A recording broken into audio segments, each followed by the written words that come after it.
It's nicely lit in here. Morning, how you doing?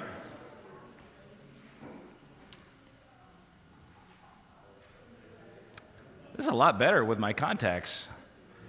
I should really wear these more often. I don't have to squint. It's great.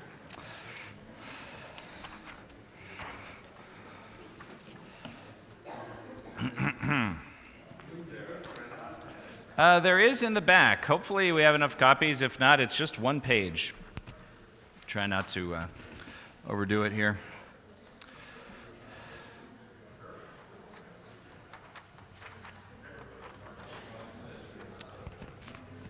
It seems kind of messed up.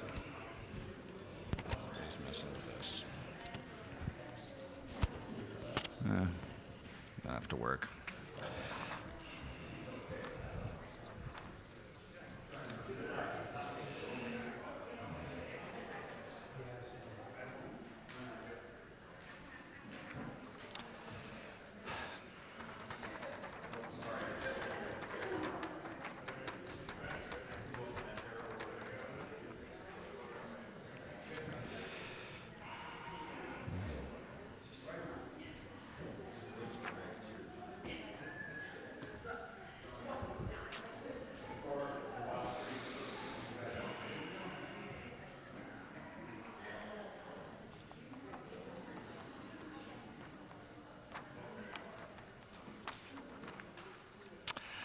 Is everybody ready to start? It looks like you're having a lot of good conversations. I feel bad interrupting, but I guess we should get going here.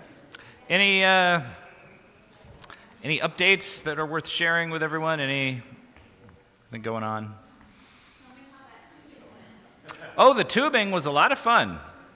Yeah, the tubing, we had, I don't know, 34 is what you counted.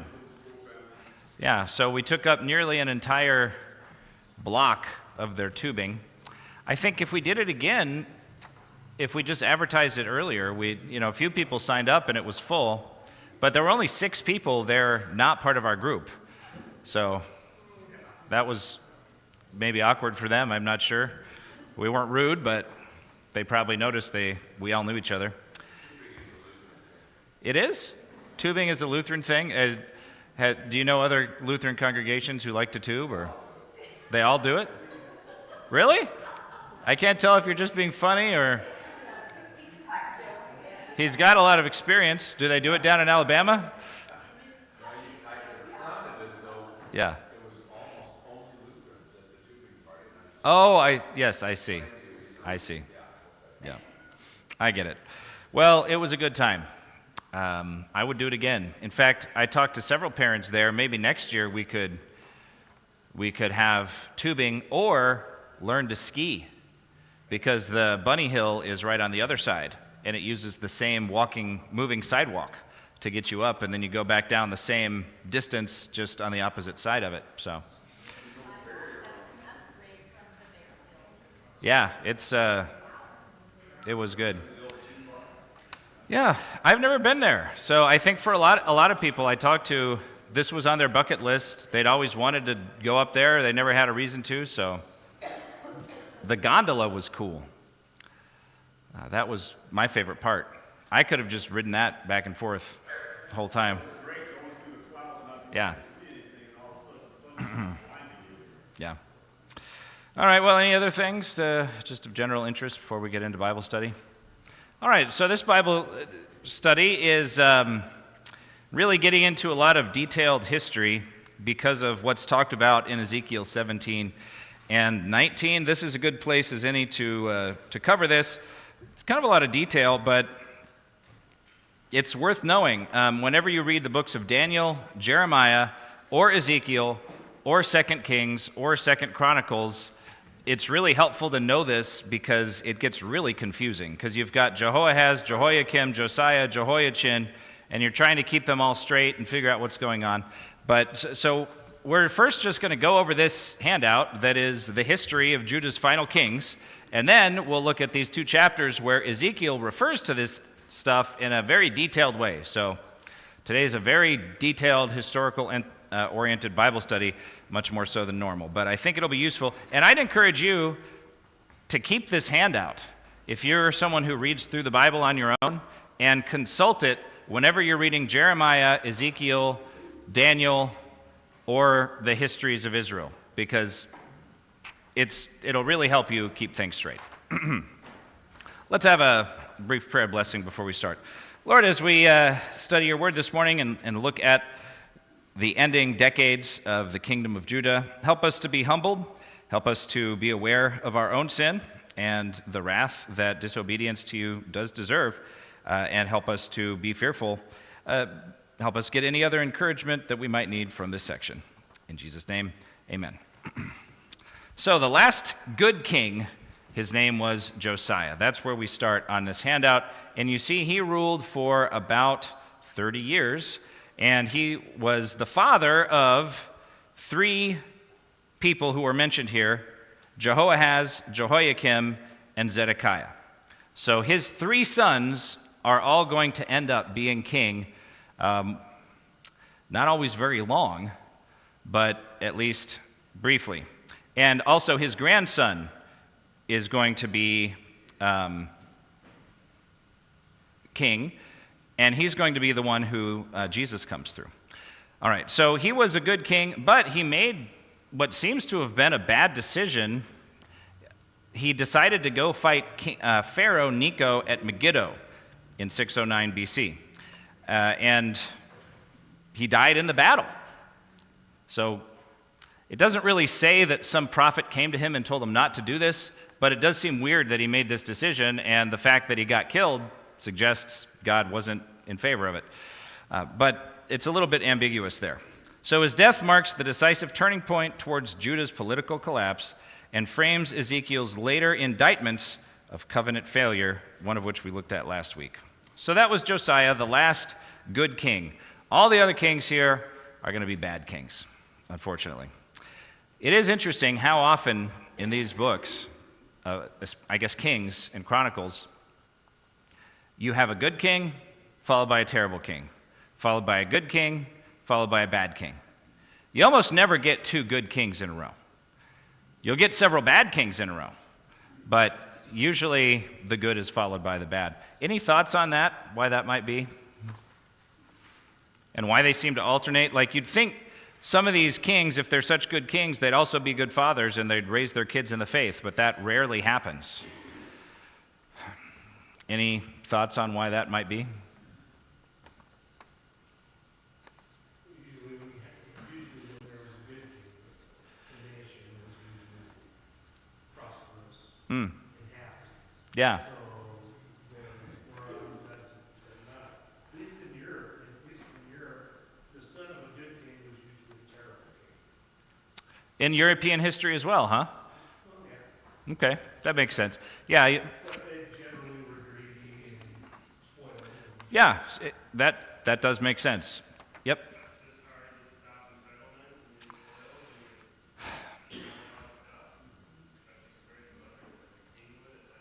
Yeah, so that does kind of make sense. They end up being spoiled. I'm sure some of you have seen this quote. I see it a lot online lately. Something to the effect of, strong men create good times create weak men create bad times. Something like that. It's a cycle that the good times produce the bad times because everybody's just being shallow and indulging themselves. And then the hard times create the men who create the good times. All right, so that is Josiah, last good king. Next, very briefly, his son Jehoahaz, brother of Jehoiakim and Zedekiah, he reigns 3 months, not very long, of course, before being deposed by Egypt and taken to Egypt. Now this makes sense. His father had just died in a battle against Egypt. So they are putting Judah in their place. They're taking the king and they're holding him. Now, they don't murder him in Egypt, they just hold him there. You know about European history. Maybe some of you understand, why would they just take him and hold him there? Why would you take a king from another nation and just hang on to him. Seems like kind of a waste. Yeah. Exactly. He's a hostage. They can kill him at any time if Judah doesn't do what they want. So that's what's happening here, and it'll happen again. So he reigns 3 months, he goes to Egypt, and his removal signals Judah's loss of independence. Really, at this point, they're not functioning truly as an independent nation. They are totally dominated by Egypt and then by Babylon. And their only choice is, which one do we favor? Because Egypt and Babylon are not friends. Then, for about 10 years, Jehoiakim, not Jehoiachin, please, Jehoiakim, the son of Josiah, the brother of Jehoahaz and Zedekiah, he is installed by Egypt and later became a Babylonian vassal after Babylon's victory at Carchemish. Carchemish is a well-known battle to ancient historians. It's one of the biggest, most decisive battles where Babylon defeated Egypt, and this is the first time that a Middle Eastern power now dominates. When I say Middle Eastern, I mean Fertile Crescent, Iraq, Iran, Syria, where somebody from up there actually controls Egypt. Egypt had always been independent. They have just their geography and their history. They're pretty easy to defend. So it was a big deal that Babylon was able to defeat their army. And they don't go into Egypt and invade and take over, but they take tribute and they basically act as their boss now. So that was a big deal. And at that point, then Jehoiakim is now looking to Babylon more so. But the problem is they still want to rebel because they're in denial. They don't think that Babylon is going to, they think there's no way they're going to keep their hold on this region. Egypt's closer, they're more important. And so that it really becomes Egypt versus Babylon. All right, so he becomes a Babylonian vassal, and the first deportation.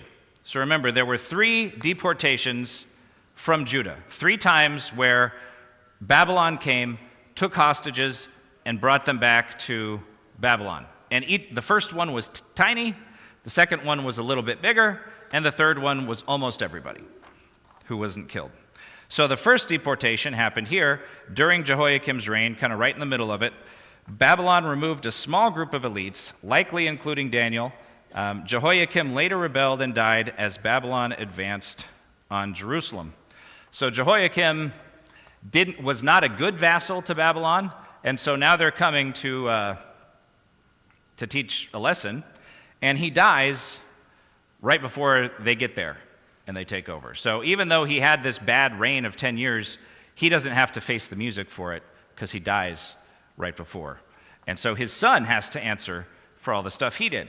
And his son is Jehoiachin, son of Jehoiakim, grandson of Josiah, nephew of Zedekiah. He reigned 3 months also, but then he surrenders to Babylon, and he is deported.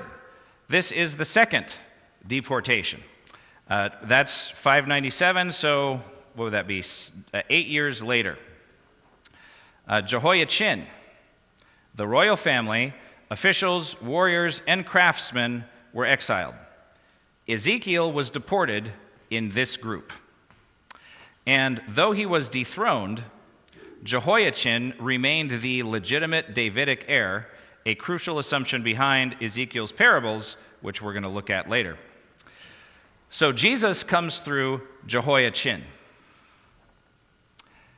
which is the guy taken off to Babylon. So now that he's gone, the legitimate king is gone, the people left in Jerusalem, really from God's perspective, they're barely even the covenant people at this point. They're just a bunch of rebels who are about to get what's coming to them. The line has been safely preserved elsewhere. Enough people have been safely preserved outside of Judah, and so God knows he can just bring them back. So the people left in Jerusalem are just going to get it. That he needs not show them any mercy. He need not spare any of them, although he will spare, even Jeremiah does end up getting killed, but we'll see that at the end. Okay, so now a third son of Josiah is now king, Zedekiah. He's the last king of Israel. Now, Ezekiel kind of mocks him and calls him the prince. He refuses to call him the king. He does not acknowledge him as the legitimate king, which shows us even at this time, people like Ezekiel and Jeremiah recognized the true king was the guy over in Babylon. They saw that then. It's not like they only realized that after the fact. And so Zedekiah doesn't get a lot of respect. We see son of Josiah, uncle of Jehoiachin, the real king, brother of Jehoahaz, who is off in Egypt, and Jehoiakim, who has just died, installed by Babylon and deliberately referred to as prince by Ezekiel. See, I should read this before I just say everything that I already wrote. Reflecting his subordinate and compromised status, his broken oath and rebellion form the historical core of Ezekiel 17:11-21, which, again, we'll be looking at. Now, everything we've read in Ezekiel, and in fact, everything written by Ezekiel, so far as we can tell, well, almost certainly, that is dated to Zedekiah's reign. Ezekiel was taken during Jehoiachin's reign, but then the Lord appears to him at the time during the reign of Zedekiah. So all this stuff has already passed. They already know where the true king is. They already know about the guy who's gone down to Egypt. There's no more kings coming. They're on their last king. And Ezekiel is just kind of telling them what's going to happen. So Ezekiel's prophecies are dated there, 593. You see that's about 4 years into Zedekiah, which makes sense because Ezekiel had been in exile about 5 years when he got his first vision. Then the vision of Jerusalem's temple abominations, about 592. The oracles against the false prophets, we looked at those, that's 591. 588 to 585, we get repeated prophecies during and immediately after the Babylonian siege. So that is all during Zedekiah's reign. Any questions or comments on that so far? Okay. Then the third deportation and the destruction happens in 586 BC. Jerusalem and the temple were destroyed. Zedekiah attempted to flee.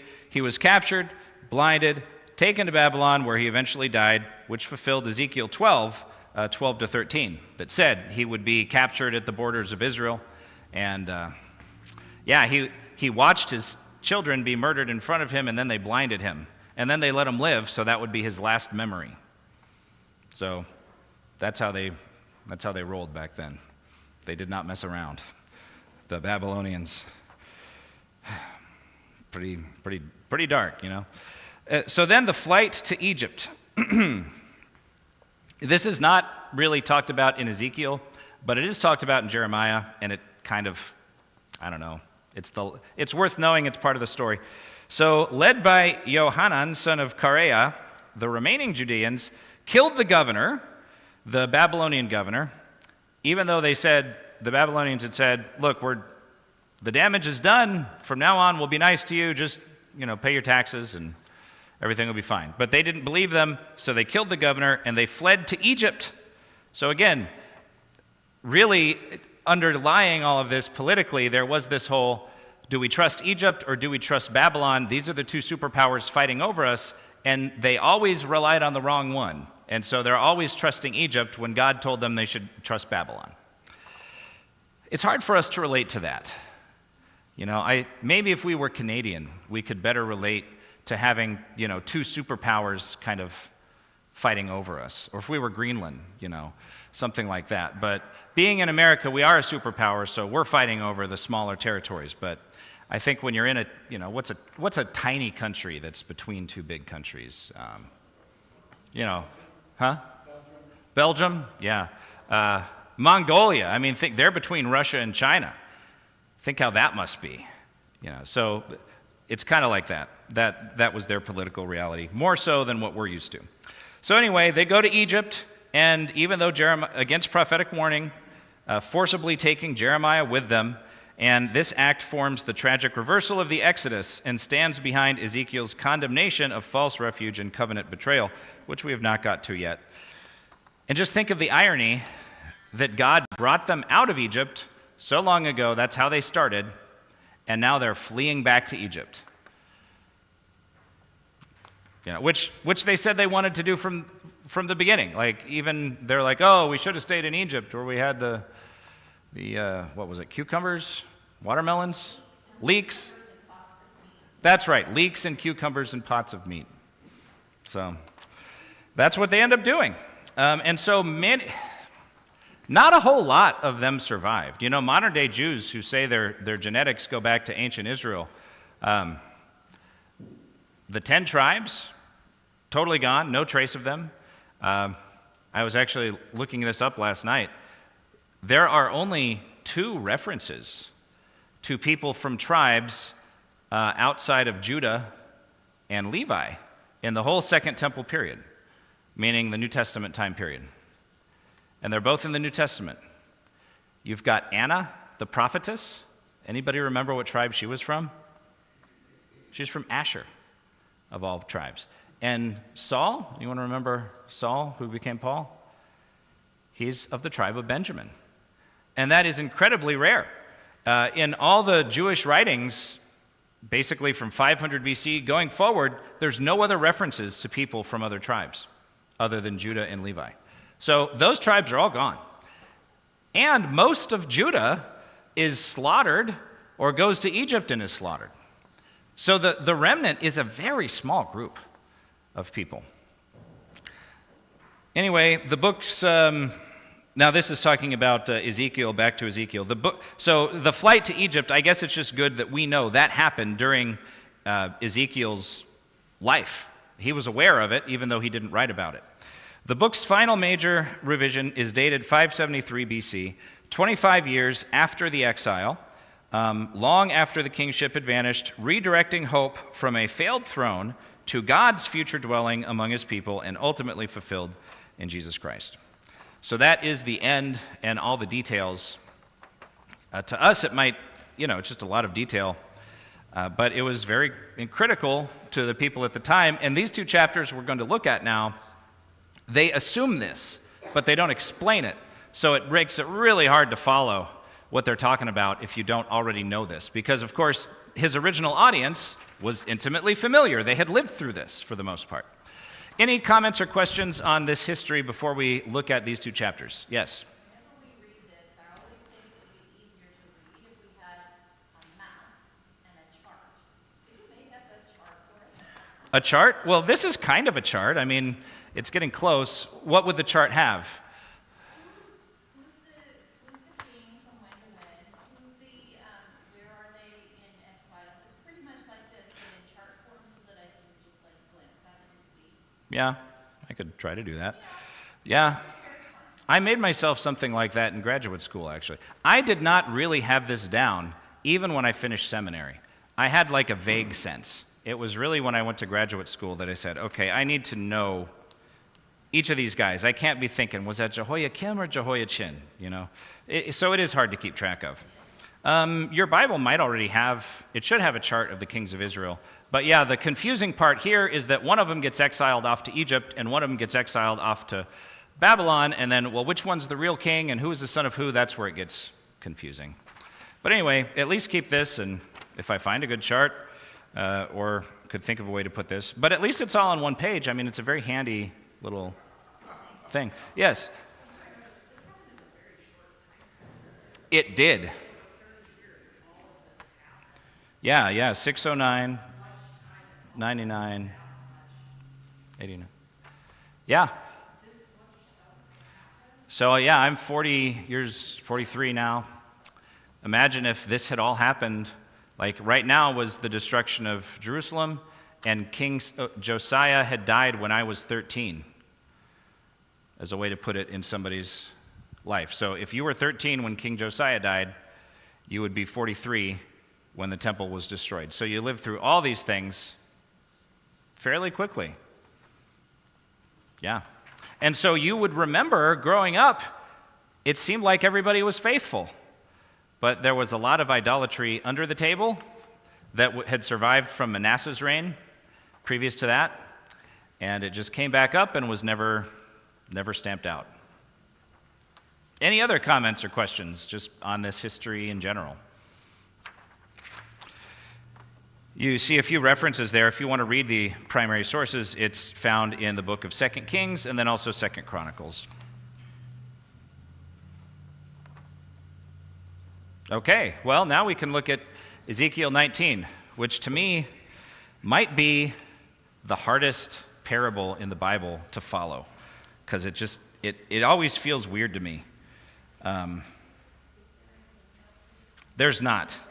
I did make one originally, and then I thought I would just use this, and it's probably better to just read through it and try to line things up with what we see. And I'm going to read it here and see if you can follow it. And he does explain the parable later, and so if you find it confusing, we'll read the explanation, then we'll go back and look at it and see if it makes sense to you. But now I'll just ask you what it seems to be to you.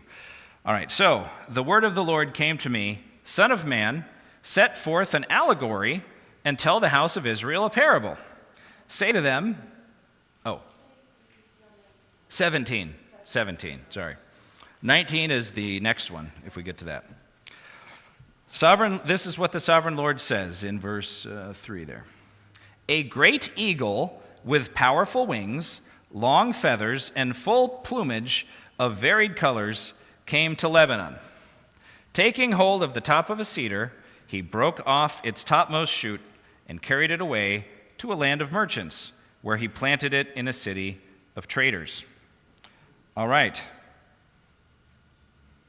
Any thoughts on what that might be? First exile.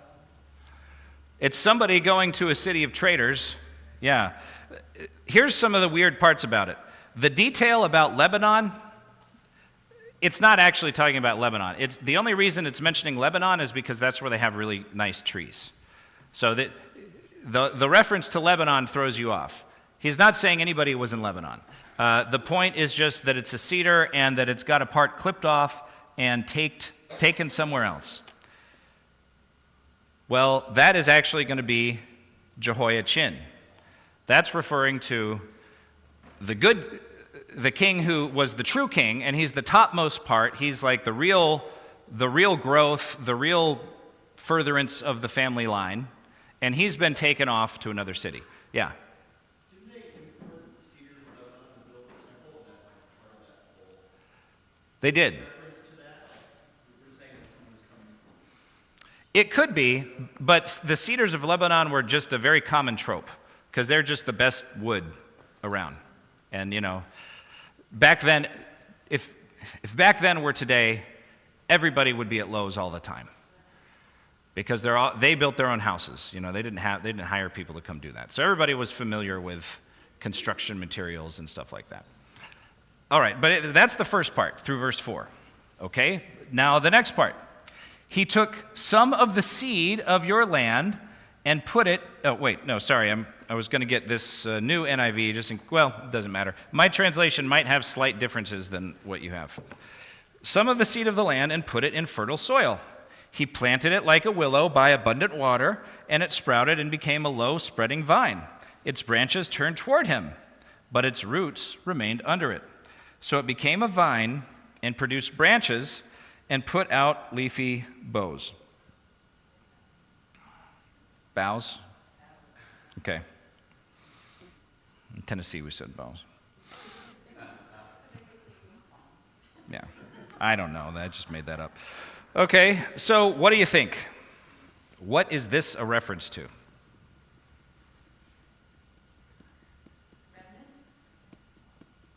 Some sort of remnant, people of the seed of your land in fertile soil. Maybe the people. The roots remain. Yeah, the roots are remaining in the land.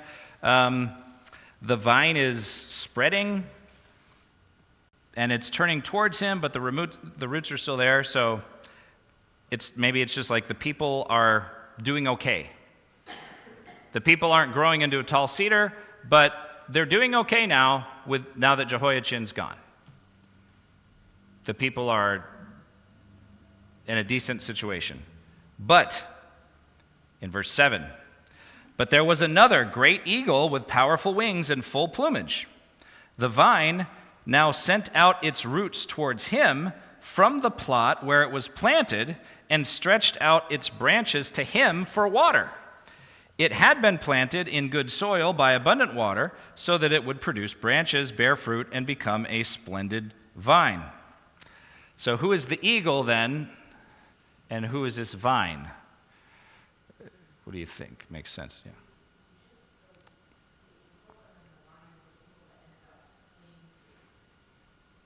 I could see why you'd think that, because the eagle represents some sort of powerful force. But think about it, the first eagle represented King Jehoiachin. So assuming that the eagle continues that general vein of things, the eagle's probably going to represent another king.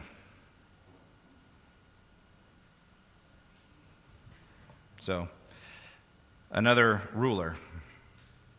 And that, yeah. It could be when they reached out to Egypt. Well, and in fact, that is what Zedekiah did. So he's actually going to tell us later, he's talking about Zedekiah. So it's like the people are doing okay, they're surviving, God has given them enough that they can get through this, but unfortunately, they turn to Zedekiah, who's going to lead them astray. Instead of turning to the Lord and letting him bless them and watch them, they turn to this guy who's got bad intent and is not from God. So the second eagle here is not going to be a good eagle. Verse 9, say to them, this is what the sovereign Lord says. Will it thrive? Meaning the vine, the people of the land who are turning towards this other eagle, King Zedekiah. Will it thrive? And I suppose you could argue. I mean, people do question, is it talking about Egypt? I guess it could be. But they're turning towards somebody other than the Lord. Is it talking about them turning to Egypt, or is it talking about them turning to Zedekiah, who is turning them to Egypt? Either way. Will it thrive? Will it be uprooted and stripped of its fruit, so that it withers? All its new growth will wither. It will not take a strong arm or many people to pull it up by the roots. Again, they all worked outside. They all did their own landscaping. These are things that would immediately connect with them. Even if it is transplanted, will it thrive? Will it not wither completely when the east wind strikes it, wither away in the plot where it grew? So what does he say is going to happen? Or what does he maybe imply? Yeah, and that's what's going to happen to the people of Judah who are left. Now, verse 11, then the word of the Lord came to me. Say this to the rebellious house. Do you not know what these things mean? Say to them, the king of Babylon went to Jerusalem and carried off her king and her nobles, bringing them back with him to Babylon. Then he took a member of the royal family and made a treaty with him, this is now Zedekiah, putting him under oath. He also carried away the leading men of the land, so that the kingdom would be brought low, unable to rise again, surviving only by keeping his treaty. But the king rebelled against him by sending his envoys to Egypt to get horses and a large army. Will he succeed? Will he who does such things escape? Will he break the treaty and yet escape? The answer is no, right? I see many of you shaking your heads. He will not. And now here's what's going to happen instead. As surely as I live, declares the sovereign Lord, he shall die in Babylon, in the land of the king who put him on the throne, whose oath he despised, and whose treaty he broke. Pharaoh, with his mighty arm and great horde, will be of no help to him in war. When ramps are built and siege works erected to destroy many lives, he despised the oath by breaking the covenant. Because he had given his hand in pledge, and yet did all these things, he shall not escape. So, why does he end up getting such harsh judgment? What is the Lord particularly upset about? Yeah, breaking an oath. The Lord takes that way more seriously than we do these days, you know? I think we're basically pretty comfortable breaking our word and just asking, well, what's the consequence? I just mean in general, as a society. You know, people promise to do things all the time and don't do it. Now, of course, this was not just saying he'd do something. This was a binding oath and a treaty from a king to another king. But still, the Lord takes broken oaths very seriously. All right, so then, What's going to happen after that? Verse 19. Therefore, this is what the sovereign Lord says. As surely as I live, I will bring down on his head my oath that he despised and my covenant that he broke. Because not when you broke the covenant with Egypt, you were breaking the covenant with God, because the Lord spoke through Jeremiah and other prophets telling you to make and to keep this covenant with Babylon. I will spread my net for him, and he will be caught in my snare. I will bring him to Babylon and execute judgment upon him there, because he was unfaithful to me. All his fleeing troops will fall by the sword, and the survivors will be scattered to the winds. Then you will know that I, the Lord, have spoken. And this is, of course, exactly what happened. We already talked about this. Very, very few survivors. Most of the survivors were already gone back in Babylon.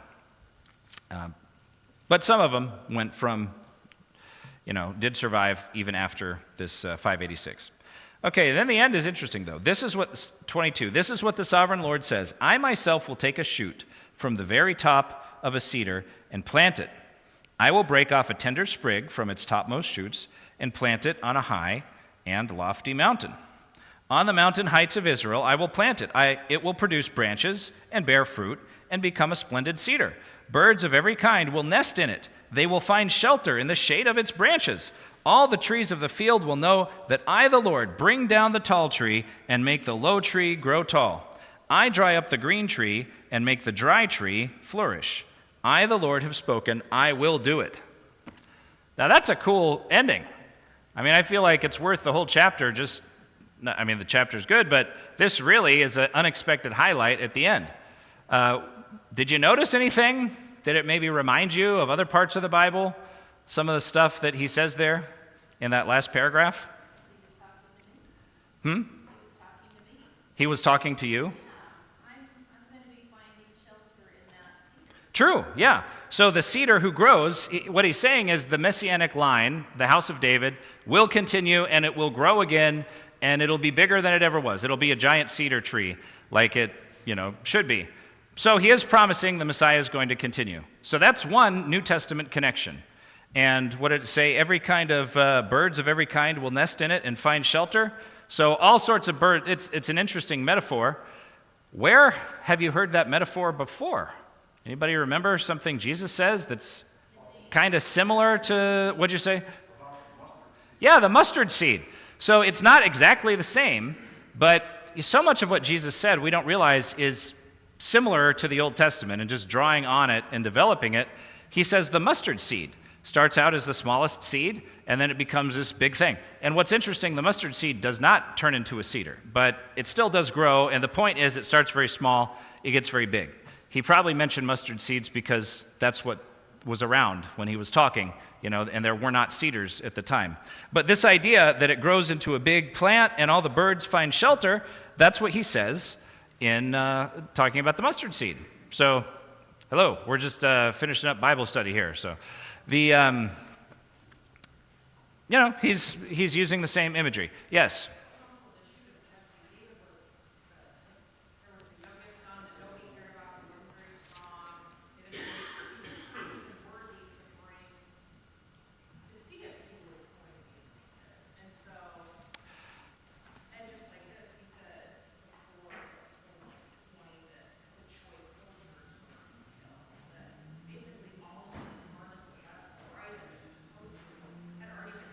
Mm-hmm.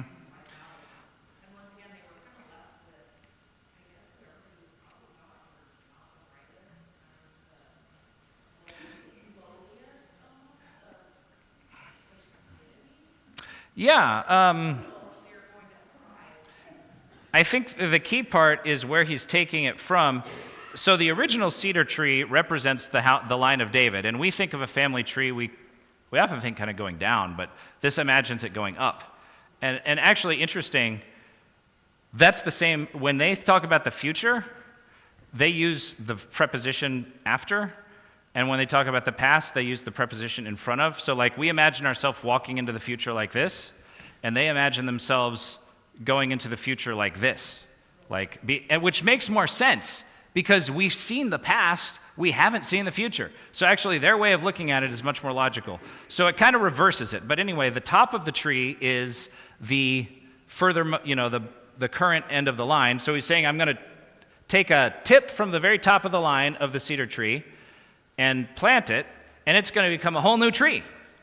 That's talking about Christ. He was the descendant of David, who was the most recent, he was the candidate to be king. He was in line to be a king, even though that had largely been forgotten, and he became, he brought in the kingdom of heaven, and he rules forever. There's one other thing in here that sounds very much like something Jesus would say. Did anybody catch that?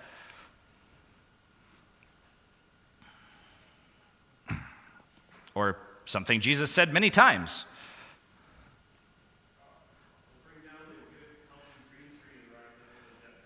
Yeah, I will bring down the tall tree and make the low tree grow tall. I will bring up the lowly and, bring down those who are high. Humble yourselves. Let's see. The proud will be humbled and the humbled will be exalted. Jesus says this kind of stuff several times in the Gospels. And he's not, he inspired all of the Word of God, so he's, I guess you could say, quoting himself.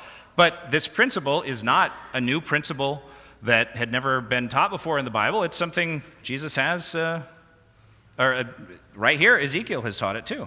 So he is teaching this lesson, like you pointed out, Sarah, that he is bringing up the lowly and bringing down the proud. Yeah, good. Well, I think we won't cover 19 because we got a lot of school families coming because their kids are singing, and I don't want to, don't want to go too long. But we can look at 19 briefly, or you can look at it. 19 is even harder to track, and you really need this sheet, and it's slightly more debatable exactly what's exactly who is referred to in each case. But that'll be it for today, so hope you enjoyed that Bible study. For those of you it's your first time, it's usually not that detailed historically, but sometimes it's good to dive into the history, and so hope it was a good experience. Okay.